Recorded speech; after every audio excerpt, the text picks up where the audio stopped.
Well, normally you've got 2 or 3 guys in a room when you're co-writing a song, and by yourself, but you don't have to worry about it. it just kind of has you know, somebody out of one of those 2 or 3 guys is going to say an idea that everybody in the room goes, yeah, that's what we need to be writing today. Well, then the next question is, well, what does that sound like? You know, before you do anything else, I think. You go, well, what is this going to sound like? Is this going to be a mid-tempo? Is this going to be an up-tempo? Is this going to be a slow song? You know, is this a ballad? What does this want to be? You know, when you decide, when you find out that that is the idea, the one that the light bulb is going on, then the next question is, what does this want to be? And somebody in the room is going to find the right direction, and everybody in the room is going to know it when it happens.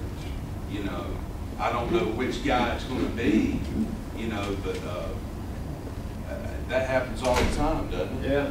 I think he's talking about too, if a guy's already got a lyric written, maybe.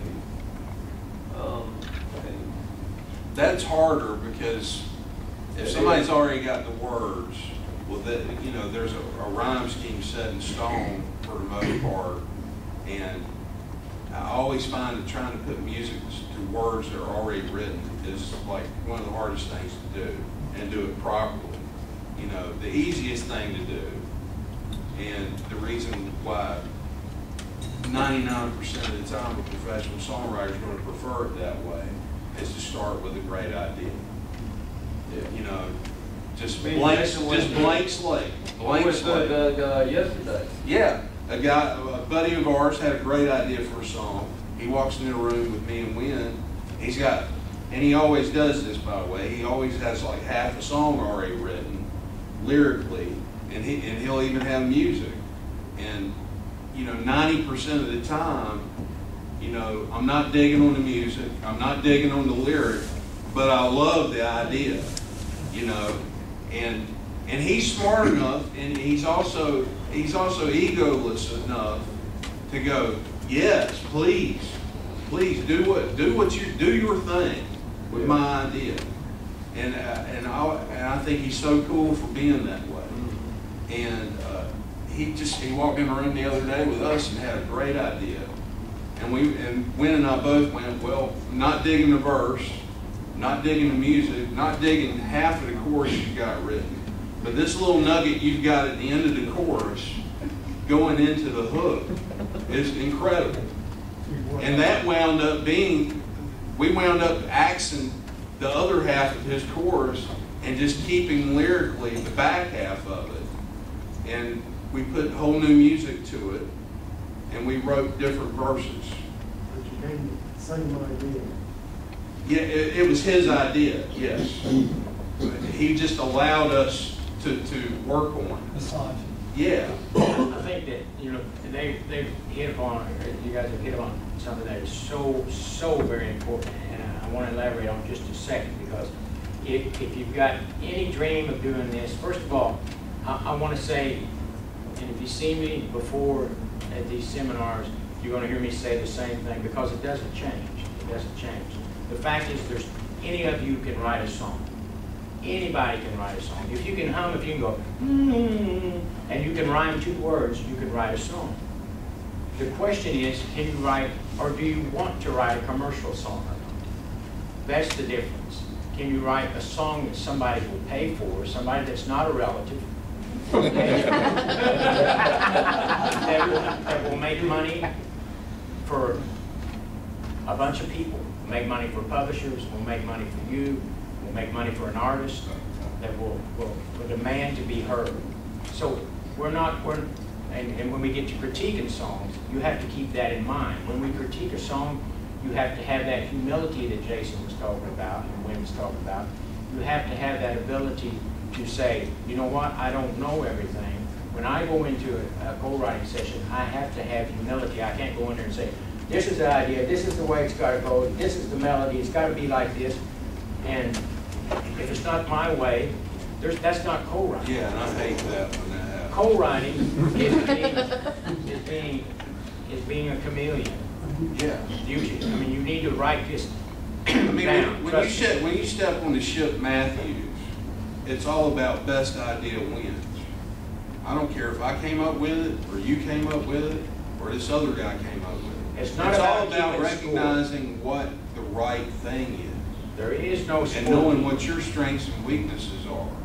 You know, a beautiful co-writing relationship a lot of times is a guy who's strong musically and another guy who's strong lyrically. And they know, hey, I'm not going to do his job and he ain't going to do mine. It's about knowing that, hey, I sat down with one of these guys and I said, well, I've got this idea, and I throw it out there, and it makes one of them excited, whichever one I happen to be right with that day, and they get excited about it, and they take off on a melody, or they take off on the lyric. And I know that no matter which one I'm sitting down with, I'm sitting down with the thoroughbred. I'm not sitting down with some, glue horse here, so I'm not sitting down with some artist that's just got a deal that's doing an artist right. I'm sitting there. So if I'm sitting with a thoroughbred, I'm going to let him run. I'm not going to stop him in the middle of it and say, well, I need to get a line in here, or I need to interrupt. I want them to go through the process, and see where it goes. So I don't want to obstruct their creativity. But that's not to say that every time we'll take off on something. Absolutely not. But that's the process. And what I think you it's a feeling thing more than anything. It either feels right or it feels wrong. But sometimes you'll be writing something that just feels left-footed, and you don't know what's wrong with it. You just know it doesn't feel right. But I think one of the biggest errors that songwriters make is I get calls all the time from amateur songwriters, or if I do seminars somewhere, and they all come up to me and they all go to me and go, what do I want to do about this? My co-writer, we write together all the time, and he just don't, we're all, he's just, I got these great lines, and he just told me, all right, I've got all these incredible melodies, and he just, what am I supposed to do about it? And this person doesn't understand that they're the problem. They're the problem. They don't know what co-writing is, because they're more about keeping score than they are with worrying about what the final output is. And I don't care if I sit down with these two guys in a room and the three of us are co-writing on a song, and I don't get a word in the song, I don't get a bit of my melody in it, my brilliant melody that they're too boneheaded to hear. I don't get any of it in there. And they come out with a great song, I'm doing the jump-a-doo. Because I'm in on the third of a fantastic song. And maybe it's just my presence in the room that's stimulating. That's enough for me. I help them to do that by just being. It's not about keeping score. It's not about, well, how many lines you got, how many lines you got. That's not co-writing. It's about the final product. It's about the song wins. It's all about the song. You want the Waylon final Jennings product says, you to take be care of the great. music will take care of you. And I mean, I'm sure all those before we came to Nashville, I know I did. I only wrote by myself.